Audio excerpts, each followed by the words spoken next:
तो दोस्तों इस एपिसोड में मास्टर ज़ेनरेन उस ओल्ड मास्टर की स्वॉर्ड को निकालने की कोशिश करेगा जिसके बारे में चैलेंज उसका लग चुका था, और स्वॉर्ड को निकालने के बाद हमें एक अच्छा सा एक्शन भी दिखाया जाएगा मास्टर ज़ेनरेन का। तो इस एपिसोड को एंड तक देखना। तो जैसा कि हमने पिछले एपिसोड में देखा था, सभी पीक मास्टर ने डिसाइड किया था कि वो आगे चलकर जो कॉम्पिटिशन होने वाला है उसमें किस तरह के रिवॉर्ड रखने वाले हैं। उसी के साथ साथ सारे के सारे डिसाइपल को पहाड़ के ऊपर ले जाया जा रहा होता है, जहाँ पर आने के बाद उन सभी डिसाइपल को स्वॉर्ड निकालनी है। जो जितना ऊपर तक जा पाएगा उसे उतनी ही अच्छी स्वॉर्ड मिलेगी। जो भी डिसाइपल स्वॉर्ड नहीं निकालेगा आने वाले कंपटीशन के अंदर उसे पार्टिसिपेट भी नहीं किया जाएगा। ज़ेनरेन जब वहाँ पर खड़ा होता है तो उसे एक ओल्ड मास्टर की स्वॉर्ड बहुत ज्यादा पसंद आ जाती है, क्योंकि उनकी स्वॉर्ड थी ही बड़ी कमाल की। ओल्ड मास्टर ज़ेनरेन से कह देता है कि अगर तुम्हें मेरी स्वॉर्ड चाहिए ना तो तुम्हें सबसे ऊपर जाना पड़ेगा पहाड़ी के। तुम साबित करो कि तुम मेरी स्वॉर्ड को निकालने के काबिल हो, उसके बाद तुम आसानी के साथ मेरी स्वॉर्ड को ले सकते हो। इसके बाद ओल्ड मास्टर ने अपनी स्वॉर्ड को सबसे पहाड़ी के ऊपर लगा दिया था, जिसके बाद यहाँ से ये एपिसोड शुरू होता है। तो इस एपिसोड की शुरुआत में हम मास्टर ज़ेनरेन को देखते हैं जो अपना घर के अंदर आ चुका था, क्योंकि वो सेक्ट में तो रहता ही नहीं है। कभी कुछ काम पड़ गया तो जाएगा, वरना वो जाता ही नहीं है। जैसे वो घर में होता है तो सेक्ट में शेनलाओ जो था वो छुपाकर यहाँ पर आ चुका था ताकि अपने मास्टर का ख्याल रख सके, घर की सफाई वगैरह कर दे और खाना वगैरह बना दे। शेनलाओ डेली रात को जब सभी सो जाते हैं सेक्ट में तो चुपके से मास्टर ज़ेनरेन के पास आता है ताकि उनका ख्याल रख सके, क्योंकि जब जागे रहेंगे तो सारे लोग उसे मना करते हैं मास्टर ज़ेनरेन से मिलने के लिए। लेकिन फिर भी शेनलाओ तो मास्टर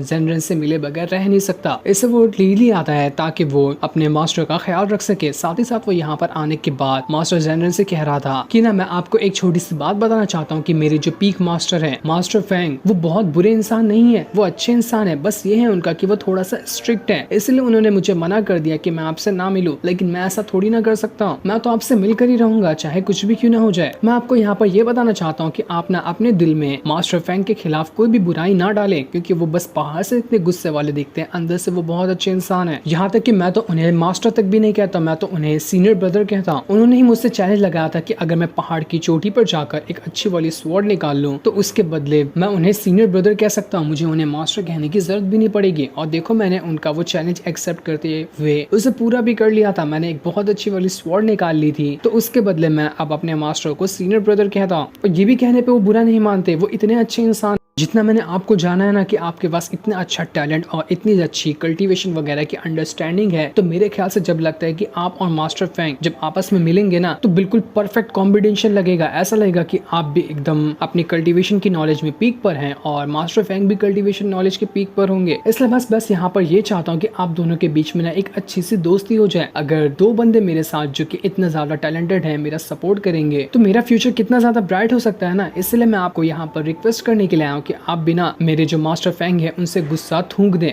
उन्हें माफ कर दे जो उन्होंने आपके सामने वहाँ पर कह दिया था कि मैं आपसे कभी ना मिलूं। मास्टर फेंग के पास जो पीक है ना वहाँ पर एक से एक टॉप लेवल के डिसाइपल रहते हैं। जितने भी बाकी अदर पीक्स हैं उन सभी के डिसाइपल चाहते हैं कि वो मास्टर फेंग के ही पीक में आकर शामिल हो जाएं, क्योंकि मास्टर फेंग इतने ज्यादा टैलेंटेड जो है और वो अच्छे से सभी को कल्टीवेशन वगैरह सिखाते हैं। यहाँ तक कि जिस पीक में आप गए हैं ना, मैंने उस पीक के बारे में भी सुना है कि वहाँ पर सबसे ज्यादा स्वॉर्ड वगैरह चलाने की ट्रेनिंग दी जाती है। आपका पीक जो है ना वो भी बहुत अच्छा है, लेकिन मैंने इसके बारे में ये भी चीज सुनकर रखी है कि वो जो पीक की ट्रेनिंग है ना सबसे ज्यादा हार्ड है। वहाँ पर इतनी ज्यादा कड़क ट्रेनिंग दी जाती है कि कितने सारे आपके पीक के डिसाइपल उसे छोड़कर दूसरे पीक में शामिल हो जाते हैं ताकि वहाँ की ट्रेनिंग थोड़ी आराम वाली रहे। लेकिन मुझे तो लगता है कि जितनी भी कड़क ट्रेनिंग आपको क्यों ना मिल जाए, आप सारी ट्रेनिंग को बड़ी चुटकियां बजाते हुए सब पूरा कर लेंगे, क्योंकि आपके पास तो पहले से ही नॉलेज का भंडार जो है। साथ ही साथ मुझे लगता है ना कि आपको जल्द से जल्द सेक्ट में वापस भी आ जाना चाहिए, क्योंकि कुछ दिनों बाद ही वो कॉम्पिटिशन शुरू होने वाला है जिसमें आपको पार्टिसिपेट भी तो करना होगा ना। जितना ज्यादा आप सेक्ट में रहेंगे हम दोनों सेक्ट के अंदर उतना ही ज्यादा मिल भी सकते हैं।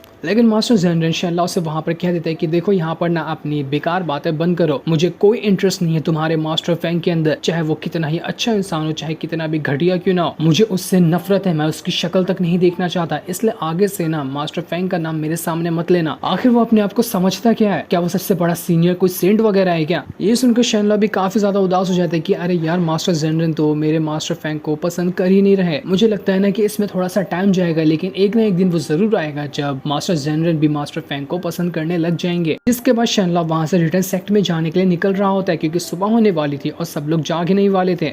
वो अपनी फ्लाइंग स्वॉर्ड पे सवार होता है और वहां से अपने सेट के ओर रवाना हो जाता है। देखते ही देखते कुछ दिन गुजर चुके थे लेकिन एक बार भी मास्टर जेनरन सेक्ट में नहीं गया था। साथ ही साथ सेक्ट के अंदर शेनलॉ की कड़ी ट्रेनिंग चल रही होती है, उसे स्वॉर्ड वगैरह चलाना सिखाया जा रहा था। वो पूरा दिन मेहनत करता, अपनी प्रैक्टिस वगैरह करता और रात को सभी से छुपा कर वापस से मास्टर जेनरन के पास आ जाता ताकि घर की सफाई वगैरह और खाना वगैरह बना कर देते। साथ ही साथ घर के आसपास कई सारे बंदर भी थे तो उनका भी शेनलॉ बहुत ही अच्छे से ख्याल रखता था। बंदर भी शेनलॉ को पहचानने लग गए थे। ऐसे ही एक दिन जब शेनलॉ घर की सफाई करने के लिए रिटर्न आता है तो मास्टर जेनरन को उसके बदन पे बहुत ही गहरे चोट के निशान दिखाई देते हैं जो कि प्रैक्टिस करने के दौरान शेनलॉ को लग गए थे, लेकिन वो निशानों को छुपा रहा होता है ताकि मास्टर जेनरन को ना पता चल जाए कि ट्रेनिंग के दौरान उसे चोट वगैरह लग गई थी। कुछ दिन गुजरने के बाद मास्टर फेंग का जो असिस्टेंट होता है वो मास्टर जेनरन के पास आ चुका था। वहां आने के बाद वो उससे कह रहा होता है कि देखिए मैं यहाँ पर ना आपसे एक छोटी सी बात करने के लिए आया हूँ। मास्टर फेंग ने मुझे एक छोटा सा नोट देकर भेजा ताकि मैं वो नोट आपको बता दूं। वो यहाँ पर आपसे एक रिक्वेस्ट करना चाहते हैं कि आप दोबारा कभी बिना शेनलॉ से ना मिले। आज तक उन्होंने कभी किसी से रिक्वेस्ट नहीं की लेकिन आपसे पहली बार वो रिक्वेस्ट कर रहे हैं कि अगर आप शेनलॉ से दोबारा नहीं मिलते ना तो इसमें आप ही की भलाई है, लेकिन अगर आपने ये चीज के लिए इनकार किया तो लगता है कि आगे ना मास्टर फेंग को ही कोई कदम उठाना पड़ेगा और उनका उठाया हुआ कदम कोई मामूली कदम नहीं होता है, उससे आपको ही परेशानी हो सकती है। इसलिए मेरा ख्याल है कि आपको ना मास्टर फेंग से पंगा नहीं लेना चाहिए, आप सही सही से शेनलॉ को छोड़ दो और उससे कभी ना मिलो। मास्टर जेनरन तो बस वहाँ पर कल्टीवेशन और टेक्निक वगैरह की किताबें पढ़ रहा था और वहाँ पर जो बंदर होते हैं उन्हें गुस्सा आ चुका था कि आखिर ये बंदा यहाँ पर आकर शेनलॉ को और मास्टर जेनरन को क्यों अलग करना चाहता है, जबकि शेनलॉ तो हमारा भी ख्याल रखता है। सारे बंदर मास्टर फेंग के असिस्टेंट पे कूद चुके थे ताकि वो उसे मार पीट कर भगा सके कि दोबारा कभी यहाँ पर मत आना शेनलॉ को हमसे अलग करने के लिए। ये देखकर डर के मारे मास्टर फेंग का असिस्टेंट तो वहाँ से भाग जाता है। अब जैसे ये काम हुआ था, अगले दिन जब यहाँ पर शेनलॉ घर की सफाई करने के लिए आता है तो वो कुछ कहना चाह रहा था मास्टर जेनरन से, लेकिन उसके अंदर हिम्मत ही नहीं होती कि वो कुछ कह सके। इसलिए बस वो अपना काम करता है और बिना एक भी शब्द कहे सुबह सुबह ही वो वहाँ से निकल चुका था। जिसके कुछ दिनों बाद शेनलॉ बस घर के बाहर आता, सफाई तक नहीं करता और वहाँ से रिटर्न चला जाता क्योंकि अब मास्टर फेंग ने उसके ऊपर बहुत ही कड़ी नजर रख दी थी और उसे ये भी कहा था कि अगर वो मास्टर जेनरन से मिलेगा तो मास्टर जेनरन के लिए अच्छा नहीं होगा। तो अब मास्टर जेनरन को ही बचाने के लिए शेनलॉ अब खुद ही उनसे दूर हो रहा था ताकि कहीं उसके मास्टर जेनरन के साथ रहते रहते मास्टर जेनरन को ही कुछ आगे चलकर परेशानी ना हो जाए। कुछ दिनों बाद यूनशन अपने साथी के साथ मास्टर जेनरन से मिलने के लिए आती है। वो उनसे कह रही थी कि मास्टर जेनरन आपको पता है हमने बिना वो डिवाइन स्वॉर्ड वाला टेस्ट पूरा कर लिया, आज से हम लोग भी इनर डिसाइपल बन चुके हैं। ये तो कितनी खुशी की बात है ना। यही खुशी की बात हम आपसे डिस्कस करने के लिए आए थे क्योंकि आपने हमारी कितनी बार मदद की है, तो हमारा भी फर्ज बनता है कि हमारी खुशी में आपको भी शामिल किया जाए। हम लोग यहाँ से अब अच्छी वाली स्वॉर्ड को हासिल करने के लिए जा रहे हैं। और हाँ, मैं आपको एक चीज बताना तो भूल ही गई कि ना अगला जो कंपटीशन होने वाला है उसकी डेट अनाउंस कर दी गई है। इस साल के वो स्प्रिंग के मौसम में किया जाएगा। तो जितने भी बचे हुए डिसाइपल हैं जिन्होंने अभी तक के अपनी स्वॉर्ड नहीं लिए, सभी को फोर्स किया जा रहा है ताकि जल्द से जल्द वो स्वॉर्ड ले ले। इसलिए आपको भी स्वॉर्ड लेनी होगी अगर आप उस कंपटीशन में पार्टिसिपेट करना चाहते हैं तो, क्योंकि आपने चैलेंज तो लगा दिया कि आप ओल्ड मास्टर की स्वॉर्ड लेंगे जो कि सबसे ज्यादा ऊपर और सबसे ज्यादा खतरनाक है। इसलिए आपको वो स्वॉर्ड लेना ही होगा। अगर आपने वो स्वॉर्ड नहीं ली तो आपको कंपटीशन में भी पार्टिसिपेट नहीं किया जाएगा। दूसरी तरफ शेनलॉ जो होता है वो वहाँ पर अभी अपनी फ्लाइंग स्वॉर्ड को और अच्छी तरह से कंट्रोल करने की कोशिश कर रहा था। उस पर खड़े होकर उसे चलाना तो आ गया था, लेकिन अब वो फ्लाइंग स्वॉर्ड का इस्तेमाल करते हुए अटैकिंग टेक्निक को सीख रहा होता है ताकि उसके सामने कोई भी दुश्मन हो तो अपनी फ्लाइंग स्वॉर्ड का इस्तेमाल करके उसी की मदद से अपने दुश्मनों को मार डाले। और भी वहाँ पर कई सारे डिसाइपल होते हैं जो सभी के सभी अपनी फ्लाइंग स्वॉर्ड को कंट्रोल करना सीख रहे थे अटैक के लिए। लेकिन इस चीज को करना इतना इजी भी प्रोसेस नहीं होने वाला था। कई सारे लोग जो होते हैं वो अपनी फ्लाइंग स्वॉर्ड को कंट्रोल करते करते ही वहाँ से पानी में गिर जाते तो इधर उधर फेंका जाते। लेकिन शेनलॉ बड़ी आसानी के साथ अपनी फ्लाइंग स्वॉर्ड को कंट्रोल कर पा रहा था और अब वो अपनी फ्लाइंग स्वॉर्ड में इतना ज्यादा अच्छा परफेक्ट हो गया होता है कि वो किसी भी बंदे को जो उसके सामने खड़ा हो दूर से ही अपनी फ्लाइंग स्वॉर्ड को कंट्रोल करते हुए उसकी जान ले सकता है। इस चीज को देखकर तो मास्टर फेंग की खुशी का ठिकाना नहीं था कि जैसा मैंने सोचा था शेनलॉ वैसा ही है। अब मैं भी तो देखूं कि दूसरे पीक के लोग यहाँ पर कैसे मुझसे पहले शेनलॉ को हेवन में पहुंचा देते हैं। सबसे पहले मेरा ही डिसाइपल जाएगा हेवन में। शेनलॉ जैसे ही प्रैक्टिस कर रहा था उसे वहाँ पर मास्टर जेनरन दिखाई देता है जो यहाँ पर आ चुका था। वो यहाँ पर मास्टर फेंग से कुछ बातें करने के लिए आया होता है कि आखिर उसने ऐसा क्या कह दिया शेनलॉ से कि शेनलॉ उसके घर पर भी नहीं आ रहा, बस बाहर से देखकर वो चला जाता है। शेनलॉ जैसे ही मास्टर जेनरन को यहाँ पर देखता है कि वो फेंग की तरफ ही जा रहा है तो वो घबरा जाता है कि कहीं यहाँ पर मास्टर जेनरन और मास्टर फेंग के बीच में लड़ाई वगैरह ना हो जाए। इसलिए वो झगड़ा रुकाने के लिए वहाँ पर जा रहा था। मास्टर जेनरन मास्टर फेंग के पास एकदम आमने सामने आकर खड़ा हो चुका था। मास्टर फेंग जेनरन से कहता है, कौन सा काम आ गया तुम्हें यहाँ पर जो तुम यहाँ पर आए हो? तुम्हारा यहाँ पर कोई लगता है क्या किससे मिलने के लिए आए हो? तुम्हें कल्टीवेशन तो करना है नहीं। जो तुम कल्टीवेशन करने के लिए यहाँ पर आते पूरा का पूरा साल घर में पड़े रहते हो और खाली बहस करने के लिए यहाँ पर आते हो।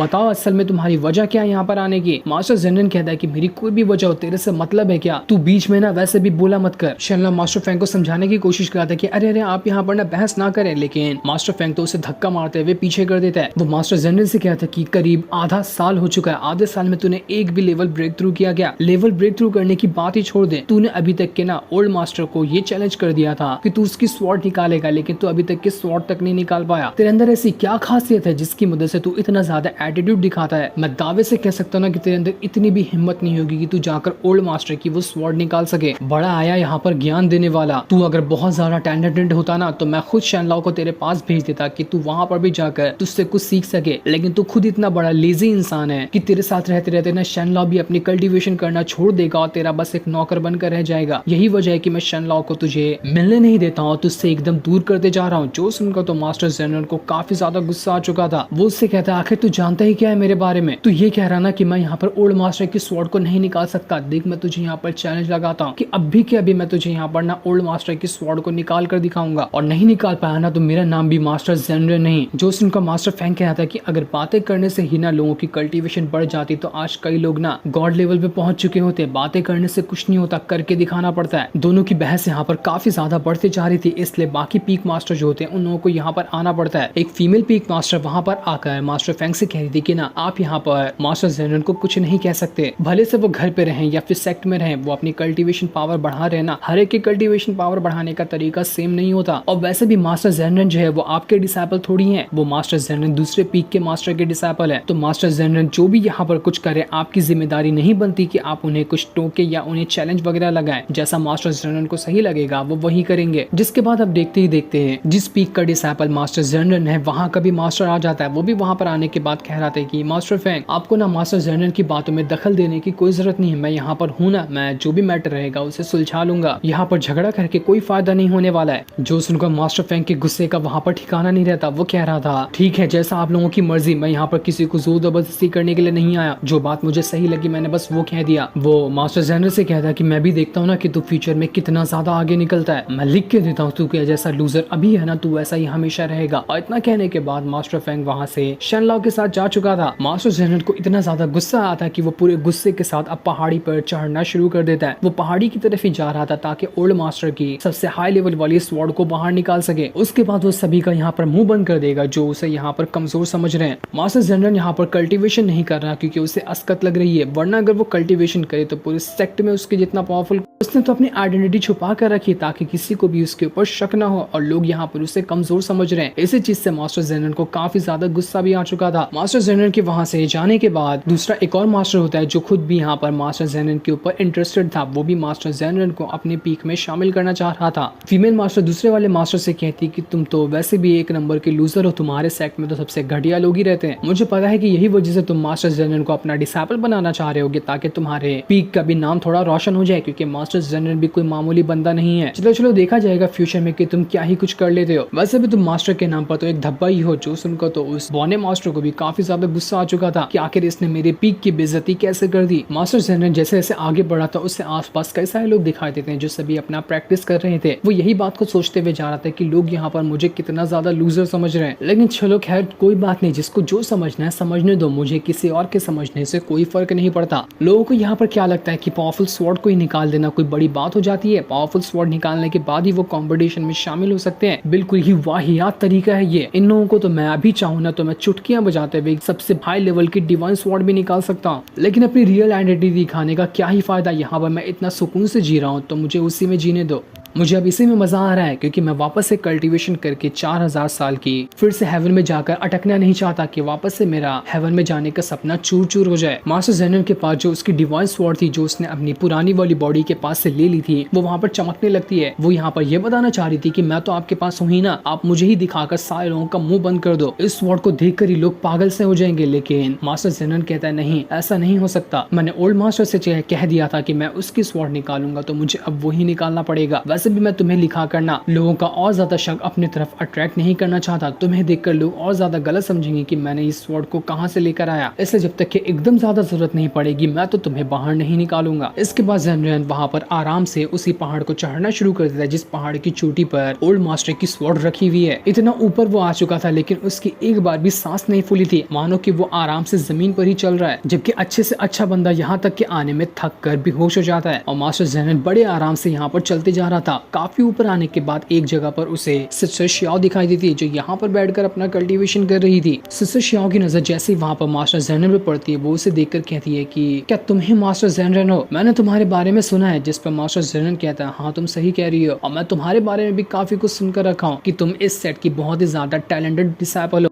तुम ही सिस्टर ज़ाओ हो ना जिसके पीछे सारे लोग पड़े होते हैं कि ताकि वो तुम्हें अपने पीक में शामिल कर ले। सिस्टर शियाओ कहती है कि हाँ तुम बिल्कुल ठीक कह रहे हो, लेकिन जैसा मैंने तुम्हारे बारे में सुना था ना तुम तो बिल्कुल भी वैसे नहीं हो। मैंने क्या सुना था कि तुम इतने ज्यादा सुंदर हो कि तुम्हें देख कर ही लोगों की आंखें चौंधी आ जाती है, लेकिन मुझे तो तुम उतने ज्यादा सुंदर नहीं लग रहे हैं। जो सुनकर मास्टर ज़ेनरेन कहता है क्या पता लोगों की आंखें अब खराब हो गई हो, और वैसे भी लोगों की सुनी सुनाई बातों पर यकीन करना ना बहुत बड़ी बेवकूफी होती है। इतना कहने के बाद मास्टर ज़ेनरेन वापस से पहाड़ की चढ़ाई करना शुरू कर देता है ताकि वो ओल्ड मास्टर की स्वॉर्ड को निकाल सके। मास्टर ज़ेनरेन की जाने के बाद सिस्टर ज़ाओ अपना वहां पर अभी भी कल्टीवेशन कर रही थी, लेकिन तभी उसे ऐसा लगता है कि उसके आसपास कोई है। जिसके बाद वहां पर एक पीक मास्टर आ चुका था जो अपने फ्लाइंग स्वॉर्ड का इस्तेमाल करते हुए सिस्टर ज़ाओ की यहाँ पर जान लेने की कोशिश करता है, लेकिन सिस्टर ज़ाओ भी अपनी पावर का इस्तेमाल करते हुए उसके अटैक को रोक रही होती है। ये जो पीक मास्टर था अभी बताया तो नहीं जाता कि किसके कहने पे ये सिस्टर ज़ाओ की जान लेने के लिए आया, लेकिन वो यहाँ पर काफी ज्यादा भड़का हुआ लग रहा था। उसके बाद जितने भी अटैक होते हैं वो एक के बाद एक करते हुए सारे अटैक को यहाँ पर सिस्टर ज़ाओ के ऊपर करते जा रहा था ताकि कैसे भी करके वो सिस्टर ज़ाओ की जान ले सके। सिस्टर ज़ाओ जी थी वो पीक मास्टर से कहती कि आखिर तुम हो कौन और तुम मुझे यहाँ पर मारना क्यों चाहते हो? तुम्हें पता भी है ना कि अगर मैं यहाँ पर मरी तो इसका अंजाम क्या हो सकता है। वो पीक मास्टर कहता है कि मुझे इससे कोई फर्क नहीं पड़ता, जो करने का मुझे ऑर्डर दिया गया मैं वो तो करके रहूंगा, बस मुझे यहाँ पर तुम्हारी जान लेनी है और उसे ही लेने के लिए मैं यहाँ पर आया हूँ। जो सुनकर सिस्टर ज़ाओ कहती है कि ठीक है ऐसी बात है ना तो मैं भी तो देखूं कि तुम कैसे मुझे टच करके दिखा सकते हो, जान लेना तो बहुत दूर की बात है। जिसके बाद सिस्टर ज़ाओ और पीक मास्टर के बीच में काफी जबरदस्त फाइट शुरू हो जाती है। दोनों अपनी पावर का इस्तेमाल करते हुए एक दूसरे के ऊपर अटैक कर रहे थे, तो वहीं मास्टर ज़ेनरेन जो होता है उसे आगे बढ़ते हुए ओल्ड मास्टर की स्वॉर्ड दिखाई दे चुकी थी, इसलिए वो अपनी पावर का इस्तेमाल करते हुए बस 1 सेकंड के अंदर उस स्वॉर्ड को वहां से बाहर निकाल लेता है। उसे कोई परेशानी ही नहीं हुई थी उस स्वॉर्ड को निकालने में, मानो कि रास्ते चलते हुए उसे कोई स्वॉर्ड मिल गया, उसे उसने उठा लिया, जबकि उसे निकालना सबसे ज्यादा मुश्किल काम था। मास्टर ज़ेनरेन ने जैसे ही यहाँ पर स्वॉर्ड निकाली थी उससे वहां पर आवाज आने लगती है सिस्टर ज़ाओ की जो उस पीक मास्टर के साथ फाइट कर रही थी। ये देखकर मास्टर ज़ेनरेन भी परेशान हो जाता है कि अब यहाँ पर कौन आ गया जो सिस्टर ज़ाओ की जान लेने की कोशिश कर रहा है। इसलिए मास्टर ज़ेनरेन डिसाइड करता है कि वो भी यहाँ पर जाएगा और देखेगा कि आखिर वहाँ पर मैटर क्या हो गया। तो वहीं दूसरी तरफ पीक मास्टर और सिस्टर शियाओ जो थे दोनों आपस में अभी भी लड़ रहे होते हैं। यहाँ पर जो पीक मास्टर था वो अपनी डिवाइन स्वॉर्ड को बाहर निकाल लेता है जो कि इतनी ही ज्यादा बड़ी थी कि जिसकी कोई हद नहीं होती है। वो स्वॉर्ड बाहर निकलते साथ ही अपने अंदर से इतना ज्यादा थंडर की पावर को बाहर निकाल रही थी कि जिसके सामने कोई खड़ा भी ना हो सके। साथ ही साथ वो स्वॉर्ड इतनी बड़ी होती कि वो पूरा का पूरा आधा इलाके को कवर कर रही थी। सिस्टर ज़ाओ ये देखकर एकदम ज्यादा घबरा जाती है कि आखिर ये किस तरह की स्वॉर्ड है, इस तरह की स्वॉर्ड के बारे में तो मैंने कभी सुना तक नहीं था। उसने यहाँ पर अपना सब कुछ ट्राई कर लिया था लेकिन कोई फायदा नहीं हो रहा था। ऐसा लग रहा था कि यहाँ पर तो वो पीक मास्टर सिस्टर ज़ाओ की जान ले ही लेगा। वो एकदम ज्यादा घबरा चुकी थी कि लगता नहीं कि अब मुझे यहाँ पर कोई आकर बचाएगा। लेकिन जैसे ही वो पीक मास्टर अपने डिवाइन स्वॉर्ड का इस्तेमाल करते हुए सिस्टर ज़ाओ के ऊपर अटैक करता, इससे पहले ही वहाँ पर मास्टर ज़ेनरेन आ चुका था। जो ओल्ड मास्टर की जो दी हुई स्वॉर्ड थी उससे इतनी बिजली की रफ्तार के साथ उस पीक मास्टर के आर पार से होकर गुजार देता है कि पीक मास्टर के तो वहाँ पर चीथड़े उड़ चुके थे। उसके खून के जो छींटे थे वो सिस्टर ज़ाओ के ऊपर आकर गिरना शुरू हो जाते हैं। मास्टर ज़ेनरेन ने तो कुछ किया ही नहीं, बस एक बिजली की रफ्तार के साथ हल्का सा क्या अटैक किया। वो पीक मास्टर तो न जाने कहाँ मर कर फेंका गया होता है, उसकी कोई हद नहीं थी। जैसे ये चीज यहाँ पर सिस्टर ज़ाओ देखती वो एकदम पगला चुकी थी कि ये मास्टर ज़ेनरेन कैसा इंसान है, आखिर कैसा इसने अटैक किया कि पीक मास्टर तो गायब भी हो गया, उसके डिवाइन स्वॉर्ड तक कहाँ चली गई ये तक नहीं पता चल रहा। मानना पड़ेगा ये मास्टर ज़ेनरेन कोई मामूली बंदा बिल्कुल भी नहीं है। जो सीन दिखाते ही ये एपिसोड यहीं पर एंड हो जाता है। Thanks for watching.